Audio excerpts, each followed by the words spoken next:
And leadership is tough. It is hard to do. It's unrelenting. It's unrewarding. And I'm like, no, not everyone should be a leader.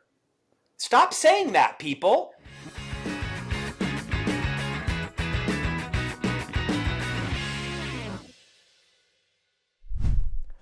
We're approached all the time to interview other thought leaders on this podcast. But, since No Bullshit Leadership is predominantly a solo cast, we reluctantly decline 99% of these requests. But one request popped into our inbox a few months ago and we simply couldn't resist. Scott Jeffrey Miller is a speaker, author, and podcaster. I know, sounds familiar. But what's different about Scott is that he's worked for over 25 years with FranklinCovey, the legendary company founded by Stephen Covey. Now, if you're not familiar with that name, Stephen Covey wrote The 7 Habits of Highly Effective People, clearly a modern day classic. But the company has 2 other seminal works that it draws upon. The second is The Speed of Trust, and the third is The 4 Disciplines of Execution, which is one of my all-time favourites.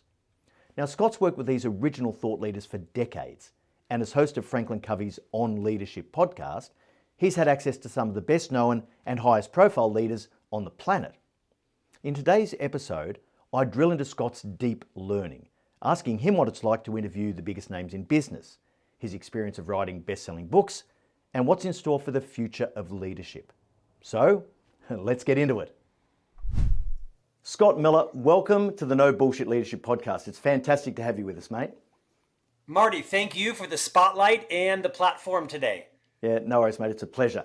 Now, in the introduction, I spoke about your On Leadership podcast, and when I was researching it, I was surprised to see how similar our 2 podcasts actually are, although yours is obviously predominantly an interview podcast. But we both started around the same time in 2018. We've released an almost identical number of episodes, and when I look at the stats on Listen Notes, we have an identical Listen Notes score, both in the top 0.5% of leadership podcasts or of all global podcasts in actual fact. Now, the difference with you is that you've interviewed some really impressive guests. And without name dropping on your behalf, I think it's important for context to share some of the people who've helped to shape your views in the last 5 years or so. So you've interviewed the household names like Deepak Chopra and Arianna Huffington, Matthew McConaughey, John Maxwell, one of my very early leadership influences. But you've also been able to interview these original thought leaders like Daniel Goleman, who obviously brought emotional intelligence into the mainstream, and James Clear, who's been #1 on the Wall Street Journal list for 100 years. Dan Pink, Kim Scott, Radical Candor, and my favourite, Mark Manson, The Subtle Art of Not Giving an F. So I guess with all these luminaries that you've had on the podcast, is there a common theme or thread that you see coming through consistently from these people that you're interviewing? Oh, I love this question. I do, several. And sometimes I've mentioned this and the podcast host hasn't been happy with my answer. So I'll get ready to fight you on it. Go for it. A couple of things. One is an indefatigable work ethic. You look at people like John Maxwell and Rachel Hollis and Jack Canfield. I mean, these people work insanely hard. It doesn't mean they're workaholics. It means that their avocation and their vocation are similar. They live balanced lives, I believe, but they have a level of responsibility they feel to invest and to teach and to listen and to keep going. So one is, I don't know that they're that much smarter than you and I, or me, maybe not, but I do think they outwork most people. So I think there's some insight to be shared that hard work is still a competitive advantage. Absolutely. Secondly, they have an abundance mentality. There's not a scarce bone in their body. They usually feel compelled to share and to pollinate ideas and make connections and things. So that's the second commonality, is they have an abundance mentality versus a scarcity mentality. And third, I think generally they have this beautiful balance of courage and vulnerability, which both are leadership competencies.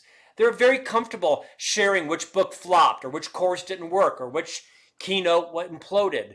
They're confident enough to share with you what went wrong as well as what went right.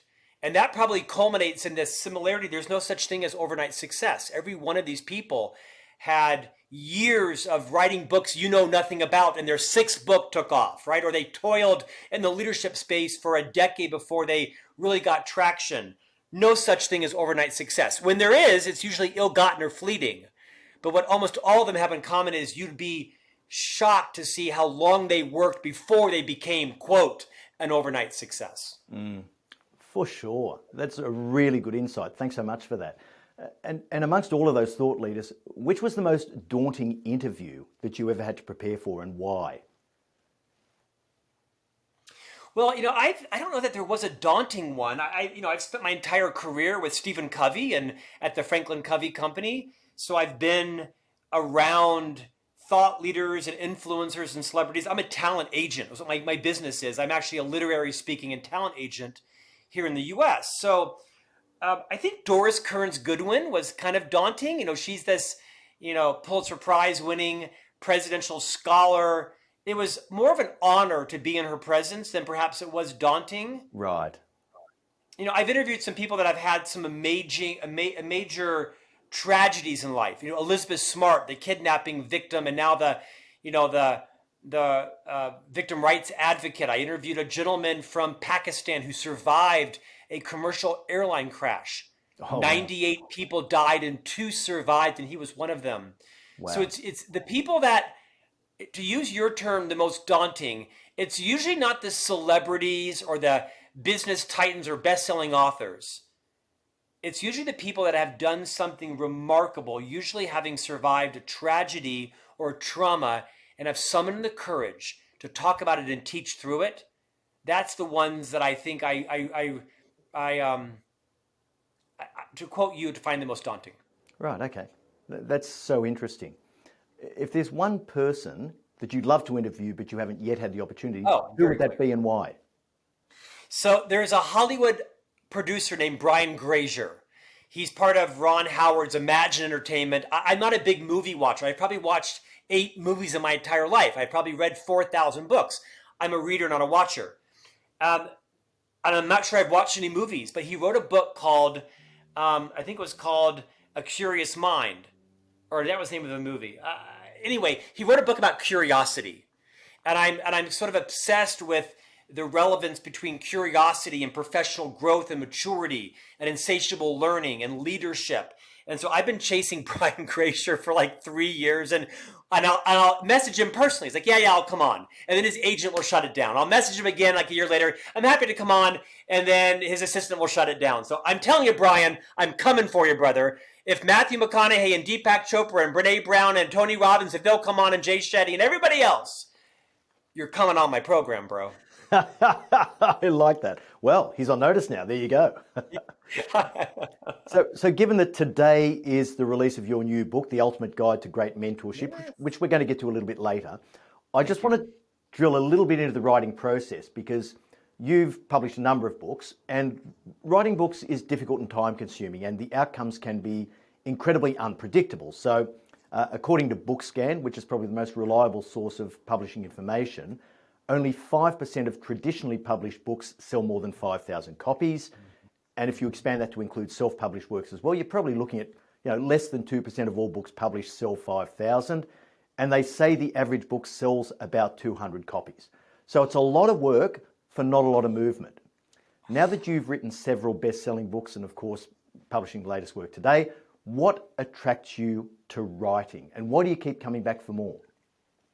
Well, when you pose it that way, I don't know. I'm now second guessing it all, because I know your stats are right, and now they're horrifying when I hear it. I know, but you know this, Scott. You know this. I do. I'm a literary agent. I didn't set out to be a writer. I spent 25 years in the FranklinCovey company as the chief marketing officer, as the executive vice president of thought leadership. My job was to make other people rich and famous through authorship. So I was the equivalent of being the producer and director, not the star, right? Not the actor.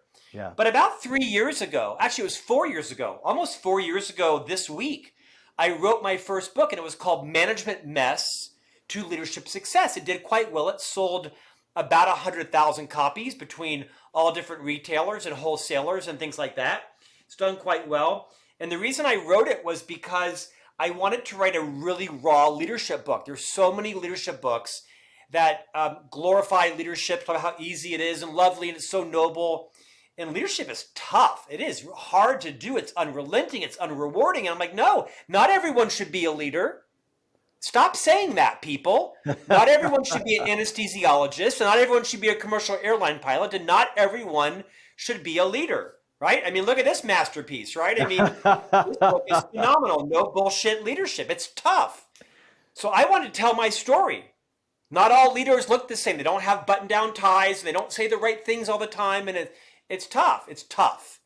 Yeah. So I got my role. I kind of found my voice. Some publishers believed in me. People started booking podcasts. And my second book became a Wall Street Journal bestseller. But my third book, the one in green behind me, Marketing Mess to Brand Success. Let me confess to you. This was like my biggest book. I was the chief marketing officer of a global leadership company. This book is going to be phenomenal. I spent $45,000 launching this book. I had Facebook launch groups. I had a book tour. I come home the first week after the book launches. The book sold 67 copies. No. Like, I spent $40,000 selling a book. I mean, I could have bought 6,000 copies for $45,000 and like just pretended they'd sold. The book sold 67 copies and I posted it on Facebook. My boys and I like unveiled the data from, at the time, NPD, now it's called Circana. But I talked about it. I said, because some books flourish and some books flop, and you just got to keep going and find your niche. And I think my best book is the current one out today, The Ultimate Guide to Great Mentorship. I tend to write really practical books. You know, as you know, most publishers will tell you the author should write for the reader. I don't do that. I write for myself. I write books that I think I would find helpful and interesting, and I just try to attract people that find my voice credible. Sometimes they hit, sometimes they miss. Yeah, absolutely. And your Management Mess book, saying it sold 100,000 copies, it was reasonably successful, that is stellar. Now, not quite as stellar as the, I guess, the linchpin of the FranklinCovey organisation, which was the original 7 Habits of Highly Effective People. So it was first published in 1989, and that sold, I don't know what, approaching 60 million copies. 60 almost million 60 copies. million. Yeah, unbelievable, right? But 15 years after that was released, Covey released a much lesser known book called The 8th Habit. Now, of course, habit number 8 is find your voice and inspire others to find theirs. So I find this curious. Do you ever look back on your books after they've been written and published and think, I wish I'd included that concept? Concept meaning building on the previous book? Yeah, or something that you left out, or you didn't express the same way, or you evolved later and thought, actually, I haven't explained that well, or I wish I'd said that differently, or I wish I'd emphasized this point as opposed to that point. Marty, here's what I will say. I'm in a unique cat. I don't have regret. I don't experience the emotion of regret. I don't experience the emotion of embarrassment. I am kind of a unique cat. Maybe I'm a narcissist. I don't hope so, but all of us have some of that. I once interviewed a famous neuroscientist on the podcast, Dr. Daniel Amen. I've actually been on 4 times. And he said something profound. Now, he's like a world-renowned neuroscientist, board-certified psychiatrist, and brain imaging expert. And he said something profound. He said, everybody's out for themselves. Some of us are just better at disguising it than others. So I think it's a great point. To your question, I don't look back at a book and say, I wish I'd included this. But I did recently read a book I wrote 2 years ago, and I thought, oh my gosh, that book would have been so much better had I written it now versus 2 years ago. Because as you know, it takes, about a year to write a book, sometimes more, sometimes less, sometimes 10 years, and it takes about a year and a half to, copy, edit, and source and publish a book. So I do look back and think, oh, that was bad. Or, oh my gosh, I didn't tell that story right. But I don't have any regret because it was right. My maturity at the time. It was my insight at the time. Yeah. Sure. Yeah, absolutely. Well, these are awesome questions from an author. I love this conversation. Well, I'm fascinated by the writing process. I've got a grand total of 1 book in the market. Congratulations. So when the scars heal, I'll get to number 2. Don't you worry. Just talking about your own brand personally, it's absolutely rooted in authenticity and pragmatism. So do you have a direction, do you have a view on the direction that leadership discourse seems to have taken in the recent years? I mean, you've mentioned in the introduction the aversion you have to everyone should be a leader and it's easy and we're all going to be noble and, have all these virtues.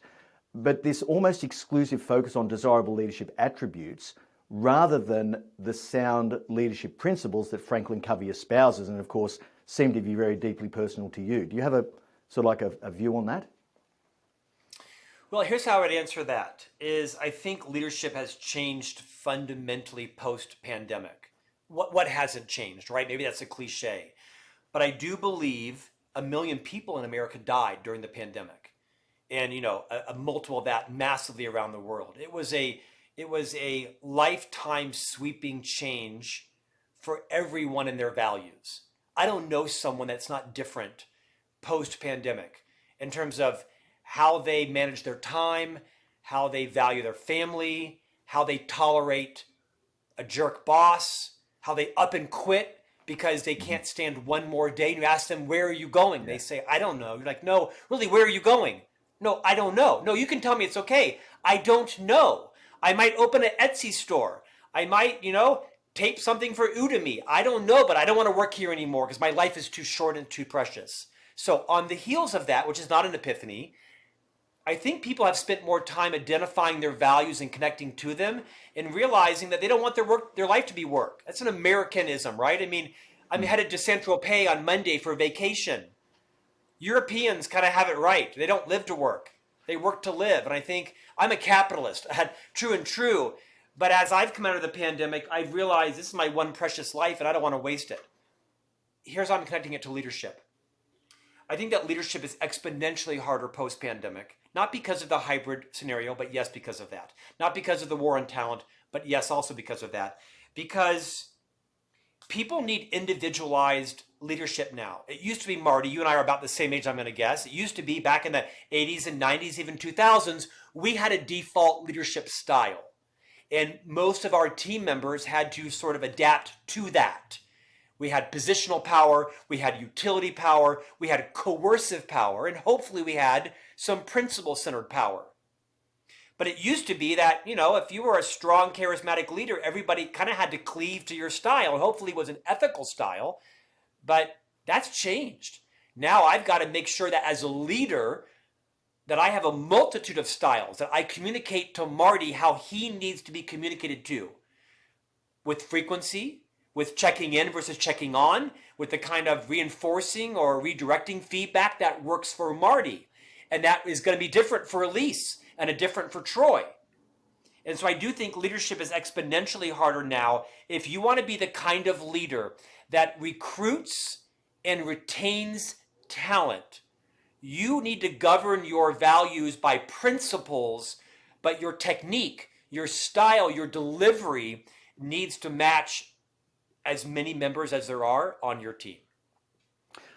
Okay, I find this intensely interesting, Scott, because I think what I'm hearing you say, and please correct me if I'm wrong, but I'm hearing you say that what would have in the past represented great leadership, it used to be the exception, now it has to be the baseline. Is that what I'm hearing? Because so well said. Yeah. So well said. Yeah. I mean, in my premise, I'd even go a step further.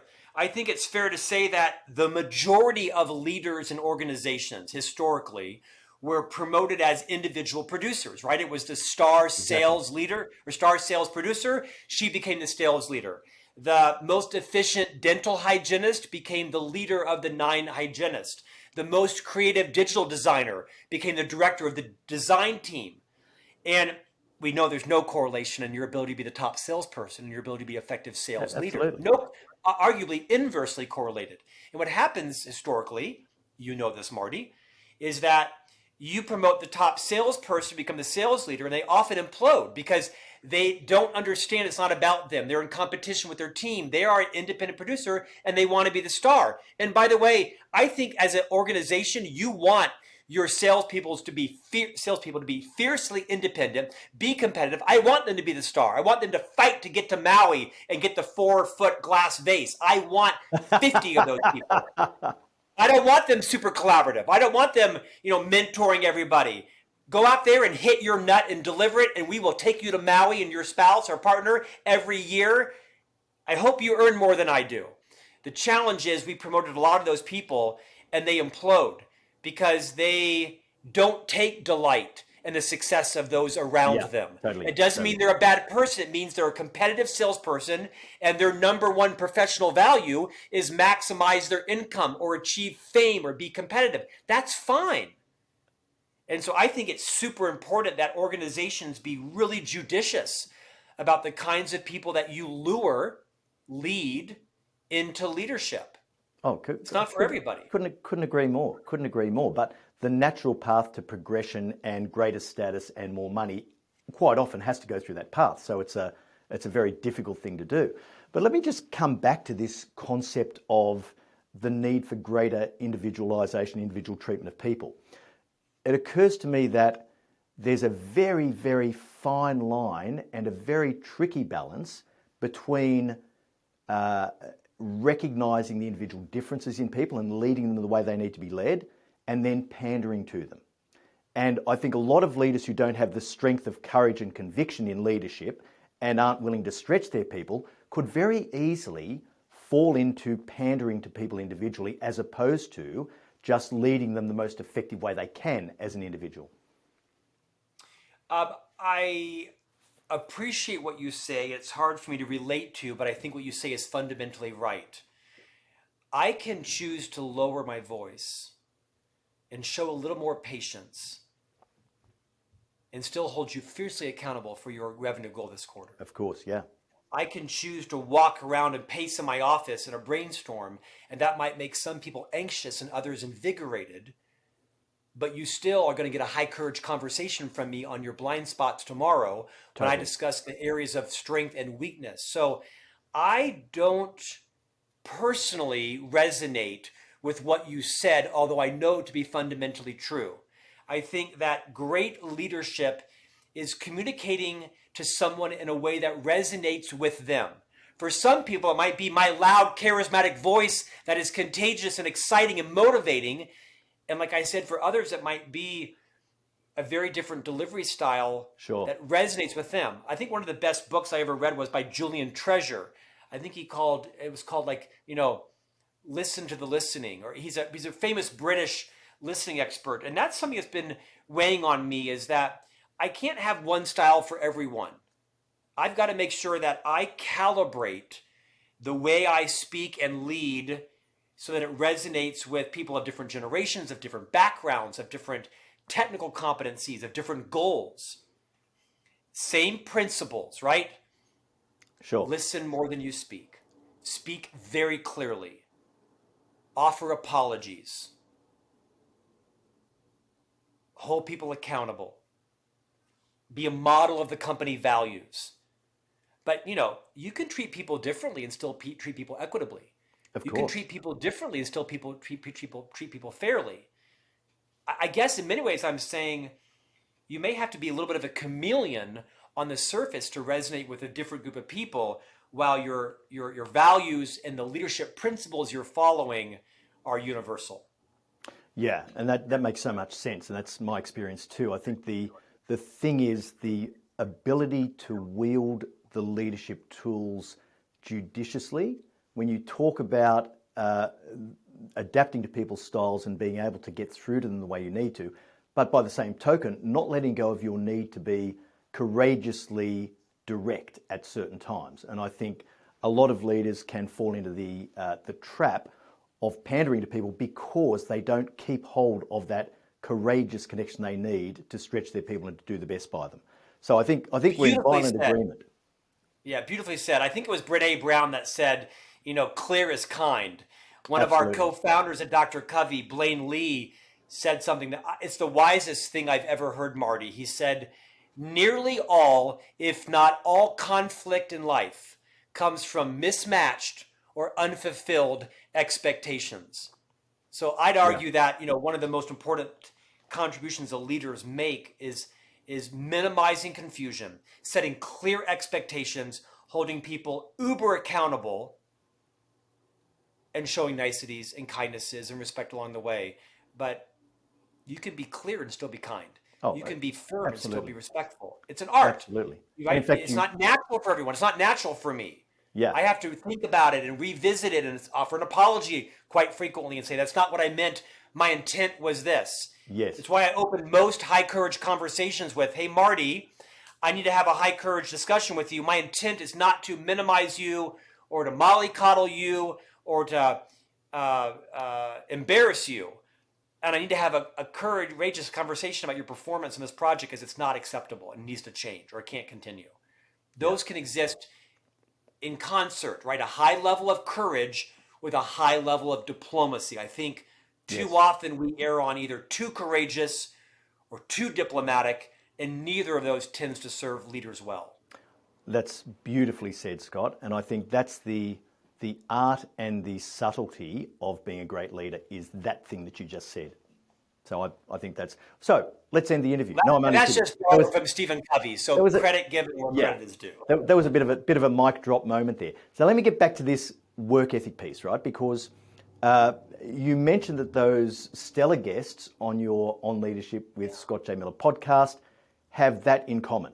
That really, really incredible responsibility-driven work ethic. Now, you are a phenomenally prodigious content producer, and that must absorb a huge amount of your time and focus. But you also have beautiful wife, 3 boys just coming up towards their teen years. Good luck with that, mate. And how do you actually manage to produce so much content and still keep your most important relationships thriving?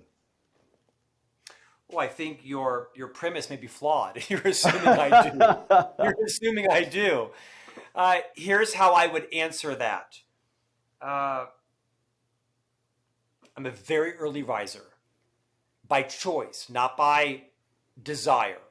I wake up at 4 a.m. every morning and I write and I read and I write a column each week. I post on my social. I get those things done before my boys rise. They usually rise around 6 o'clock or so. And so I'm a business owner, a writer, a columnist from about 4 to 6:15. I'm a dad from about 6:15 to about 8:20 when we drop them off at 3 separate campuses.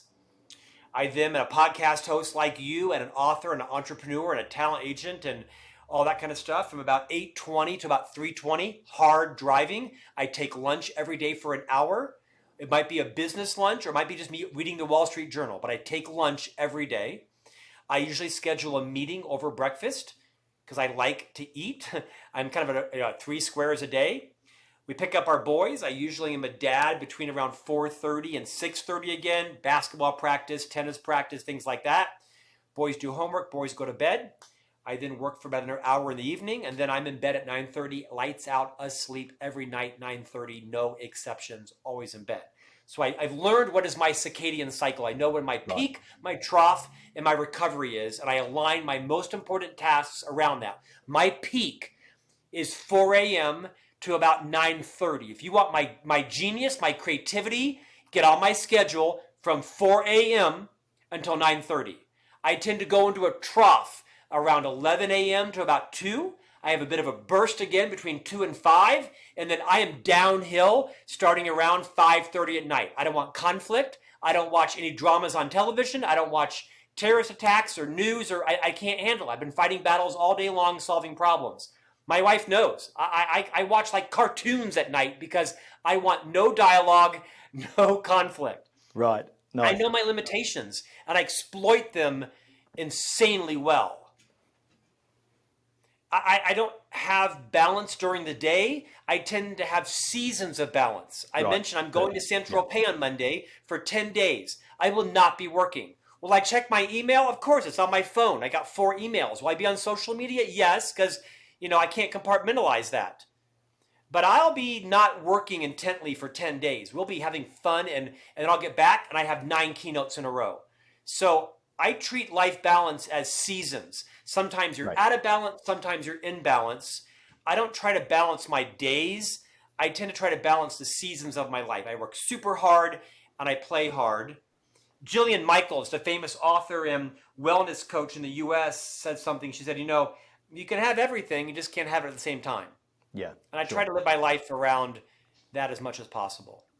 That's good. That's very, very helpful. I'm sure there's a lot of leaders in our community that are going to have that same struggle. So that's really, really useful. Marty, just to put a fine tune on that, I Please. learned that from Dan Pink Oh, in right. one of his recent book, When, W-H-E-N. Yeah. Great book. I had never heard of this term about your circadian cycle. Where have I Yeah. been? But as I studied my peak, my trough, and my recovery, my team is intently putting meetings in the right places. If it has to do with a client pre-consult or a keynote or something intent, it has to happen before 11 a.m. Yeah. And the other administrative things that are important, right? Signing books, sign 2,000 books. Oh, that's happening between 11:30 and 2:30, where I can just be doing things that don't require my best from me. It's probably the best time management technique I've learned, is to really understand your peak, your trough, your recovery, and fiercely, to the extent you can, align your schedule and your brain activity around that. Yeah, totally. That's great guidance. I love Dan Pink's book, When. I think it's a fantastic book. And I'm very similar to you in that regard, in that my content, all of that really deep thinking I do, is all morning work. Once I get past lunchtime, that's it. I can do a bunch of other stuff, but it's not going to be the deep content work that I need my brain for, and I need to be at my creative best. So it's just so you know, you said deep thinking. I said creativity, because no one's ever accused me of being a deep thinker. but you are too humble, Mr. Miller. Let me just get on to talk about your current book. I'm just self-aware, Marty. I'm not humble.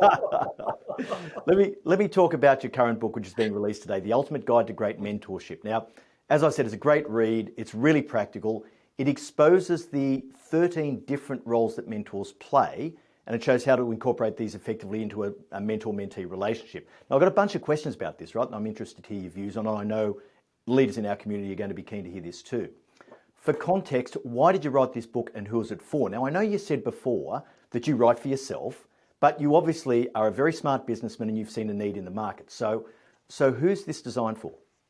Well, truth be told, it was HarperCollins that approached me and asked me to write the book. It wasn't like I was sitting at home pondering. So, I mean, maybe that's the wrong answer, but I tend to be an authentic guy. So I had about 9 books in my pipeline that I'm still going to write, but HarperCollins, who I'd written 2 books for before, they saw a need in the marketplace. They also saw that I had talked about mentorship quite a bit, and I posted about it, and I'd written 2 books called Master Mentors about guests on my podcast. Yes. That really wasn't directly about mentorship. It was a good title. Indirectly. They called me. They actually wanted me to write a book for mentors and mentees. And I thought about it, and I thought, I don't know if I have enough content for a book for mentees, but I'm passionate about mentorship. And so I said, I'll tell you what, I want to write a book that's super practical. The competitive landscape had several books about mentorship, but they were fairly aspirational. And I wanted to write a very practical book. And so I told them, here's what I would write about, and they trusted me. I don't think they thought I had, I don't know that they came around to my idea, but they decided to support me in it. And I think now they see the wisdom in my practicality. I tend to write very fast, easy, breezy reads. I'm kind of the chicken soul for the leadership soup guy, right? I don't try to write Adam Grant, Jim Collins books. It's not who I am. And so this was very practical. I originally had 15 roles, and when I reviewed them with the reading committee, they passed out. And when they came back, they said, "Scott, you're the 7 Habits guy. What part of not having 15 do you not realize?" And so I compromised greatly and moved it from 15 to 13. True, but I'm kind of kidding. But I really felt like these were the 13 roles that mentors play at some given point. Not every role is imperative. There's not a golden sequence to them. 1 is 1 for a reason, and 13 is 13 for a reason. But the middle ones can kind of move around. And it's really a book around the practicality of mentorship. Say this, don't say that. Consider this, don't consider that. And so some might find it rudimentary. And to that I say, you're welcome. That's great. But look, I got to ask, right? FranklinCovey, 4 disciplines of execution. I am all about simplicity and focus in leadership. The simpler you can make something, and the more you can help people to focus on the right things that are value creators, the better. Yet you ended up with 13. So how do you go about that process of deciding? So you've got to make trade-offs between comprehensiveness and simplicity. So how do you decide? What process do you go through for that? How did you end up with 13? So I'm a very visual writer. So when I write with post-it notes and posters all over my wall, and I brainstorm. So for several months before I put pen to paper, I figure out my architecture. This is not a genius way to write. I'm sure many people do this, but I tend to organize thoughts in chapters. I write things up. I have a large peer review committee that I dip into. I go to a lot of mentors. I'm thinking about this, thinking about that. So I don't know if I'm humble. I'm just self-aware. So I know I know what I don't know. I'm fairly Sure.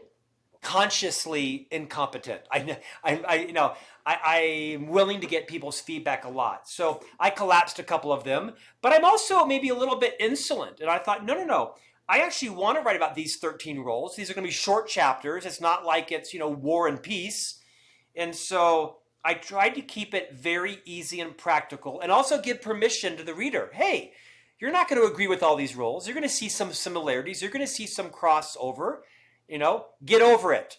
Release it. Take what's good. Leave what's not helpful. Totally. And it's actually getting really good reviews because it's so practical. Yeah. I was kind of raised to believe that to be relevant, you kind of have to be uptight and you can't have fun and you can't make jokes. And I just don't believe that. I just think you can be super relevant and be plain spoken. You can be super competent and still have fun and laugh at yourself. And the book kind of follows those premises of my own brand. Yeah, for sure.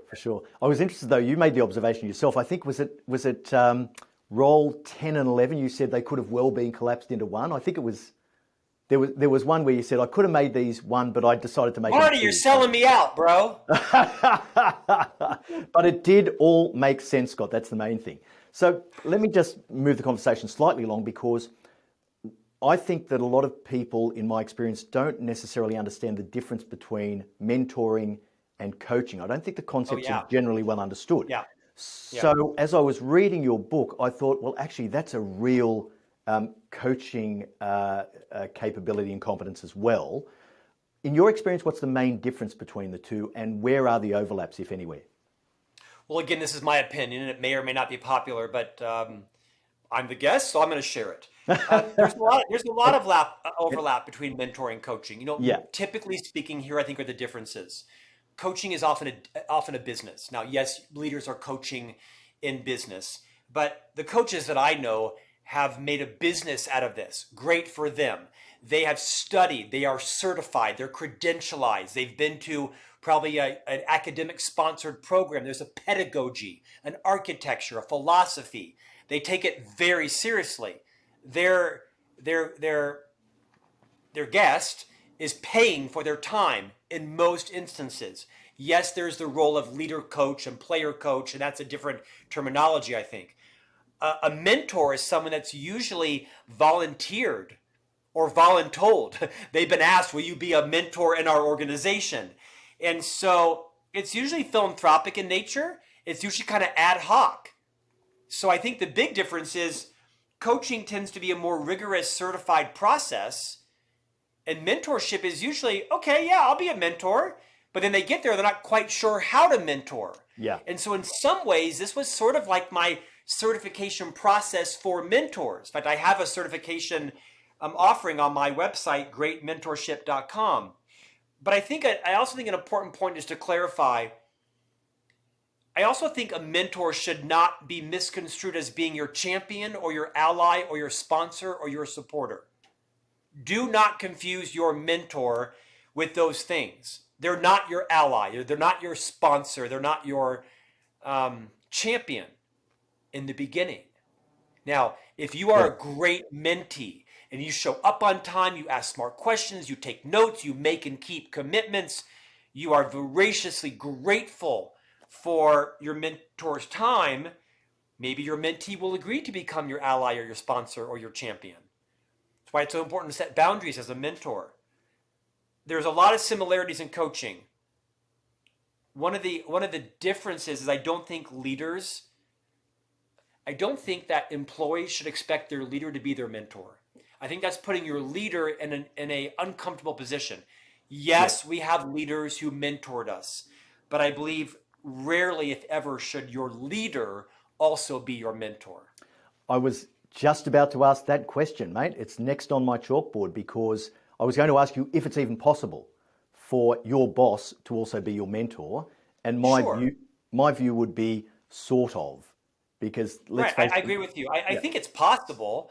I don't know if it's ideal No, because that's right. then it places your boss, your leader, in a more difficult situation. Because if they're not the courageous type to have an intervention with you or talk straight about your areas of growth, now they're in this sort of nebulous land of, well, I'm also mentoring them and I'm also leading them. And so, of course, all of us have, in retrospect, leaders who were our mentors. It kind of happened naturally, unconsciously. It happened in hindsight.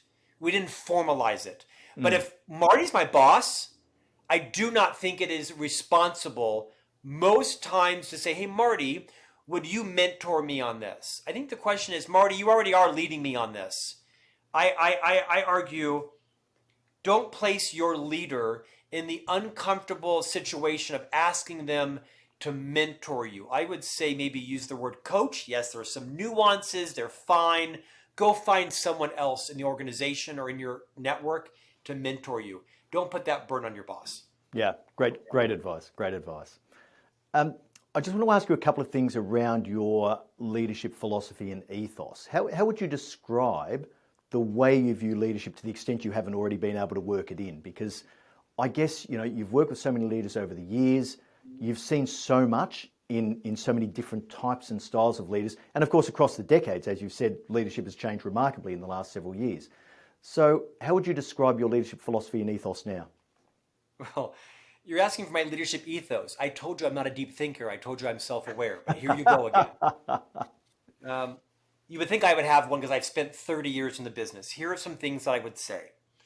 I've already said this before. I do not think everyone should be a leader of people. And that's probably my leadership ethos. Right. I think you should be very, very deliberate about, are you called to leadership? I'll use me as an example.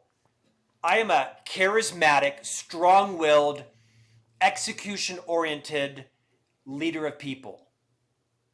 And because of that, I tend to railroad over people. I'm not as thoughtful around people's feelings. I tend to say things I regret. If you want your career to grow, work for me. If you want to feel good, don't work for me. And so I'm not sure I should have been a leader of people. But like every top salesperson, I was lured with more pay and more influence and more title and budget. So, lead or be led, right? Pick it or be led by someone else. And so I think that's a lot of people's position. Be very thoughtful around, is leadership the right track for you? Work for a company, if it's not, that provides you advancement without leading people. Most organizations don't provide advancement without leading people. So you got to have a really kind of, intimate talk with yourself.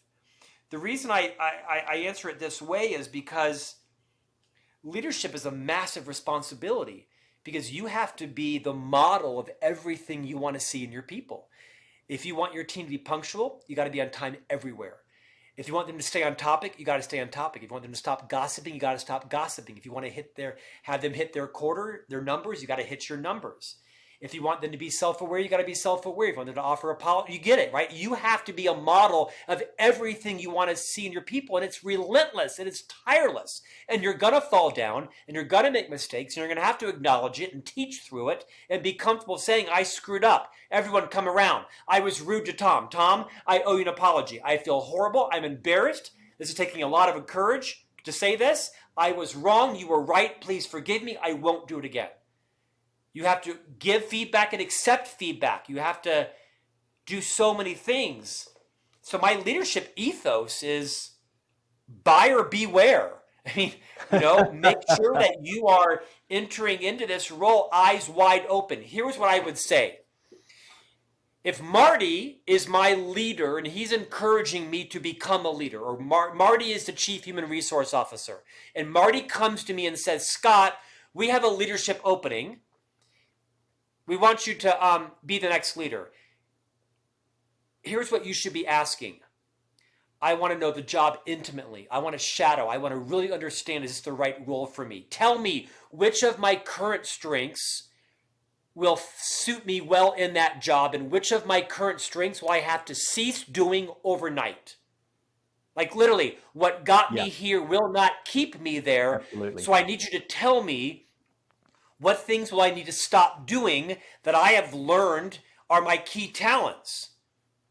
In addition to that, what exact skills and competencies do I lack that I'm going to have to learn short, mid, and long term to be successful in this job? And I want to know up front, brutally honest, what do I have and what do I don't have, so I can make a determination of, is this the right journey for me? Do I want to put the time and effort into this?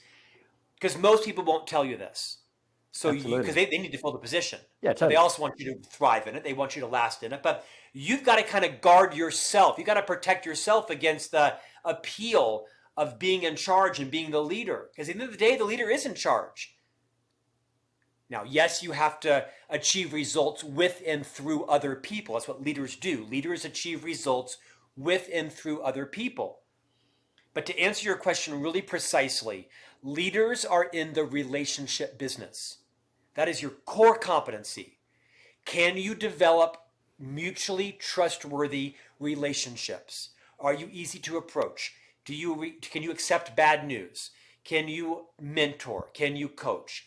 Can you provide high courage feedback? Can you have high courage conversations while still leaving people intact? It's not for everybody. Oh, no, absolutely not. That's a fantastic answer. And once again, you've dropped the mic. So I think from here, I just want to thank you so much for being part of No Bullshit Leadership. I've really appreciated, particularly your generosity and openness, which isn't common. So thank you very much for that. Where can our listeners go to explore more from Scott J. Miller?